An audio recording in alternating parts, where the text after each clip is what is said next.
Donc, bonjour à tous, je suis Aurélie, je coordonne le pôle d'appui kiosque sur l'Hérault. D'où est né Kiosque? Donc une kiosque est née d'un appel à projet lancé par l'agence du service civique, et l'idée étant de dynamiser le déploiement du service civique sur certains territoires qui avaient un fort potentiel, mais voilà, où les choses ne s'enclenchaient pas.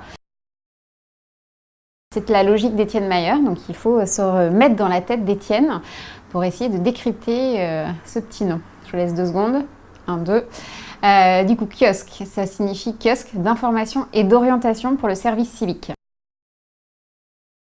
Initialement, en fait, il s'agissait d'informer et d'accompagner les jeunes, et notamment les jeunes les plus éloignés de l'information, éloignés d'un parcours d'insertion et résidant dans les quartiers prioritaires de l'Hérault. Donc ça, c'était initialement. En pratique, on s'est très vite rendu compte qu'il y avait un déficit d'offres de mission et que les jeunes se motivaient, mais voilà, qu'il n'y avait pas d'offres en contrepartie. On a dû enclencher les choses au niveau des structures, en proposant des temps d'information dédiés aux structures. L'équipe de kiosque est composée d'une coordinatrice, moi, et d'une animatrice. On est installé dans les locaux, dans l'antenne Unicité Hérault, et on a une voiture de service puisqu'on parcourt tout le territoire de l'Hérault. On organise des temps d'information à l'échelle d'une ville ou d'une communauté de communes, ou parfois d'un réseau associatif. Voilà. Comme je disais tout à l'heure, la nécessité d'impulser les choses au niveau des structures est primordiale. Donc voilà, on a réfléchi au processus et voilà, donc on essaye vraiment d'enclencher les choses au niveau des structures. Et dans un second temps, on propose aux structures des ateliers d'émergence afin de travailler sur leurs projets d'accueil et de leur mission en petits groupes.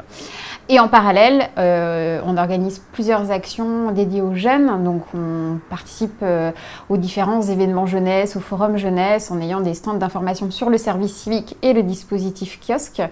On organise également des séances d'information dédiées en lien avec les points information jeunesse, en lien avec les missions locales, les EDUXP, etc.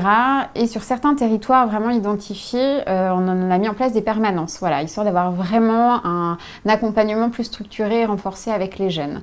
Donc voilà, cet accompagnement jeune commence par un temps d'information et en fonction voilà, de l'autonomie des jeunes, l'accompagnement peut prendre 1 mois, 3 mois, 6 mois, voilà, où on fait des points réguliers avec eux. Et quand la dynamique est lancée des 2 côtés, côté structure et jeunes, du coup, on peut mettre en place des mises en relation, des forums. Voilà, on ajuste vraiment au cas par cas en fonction des territoires. Alors, il faut prendre contact avec les bons interlocuteurs. C'est vraiment la difficulté. En fonction des différents territoires, c'est vrai que l'approche est différente, l'accueil n'est pas la même. Il y a une vraie disparité d'un territoire à l'autre. On est en lien avec les chefs politiques de la ville, on est en lien avec voilà, l'ensemble des référents jeunesse. On les contacte, on essaye de les convaincre de nous épauler pour la mise en place d'actions. Voilà, en gros, en résumé. Les indispensables pour qu'une plateforme puisse fonctionner, c'est une connaissance très pointue du service civique. Voilà, on a toutes sortes de questions, on est vraiment identifié comme un pôle d'appui, donc côté jeune, côté structure, il faut vraiment avoir un maximum d'éléments. Même chose pour Elisa, par exemple, beaucoup de questions sont en lien avec Elisa.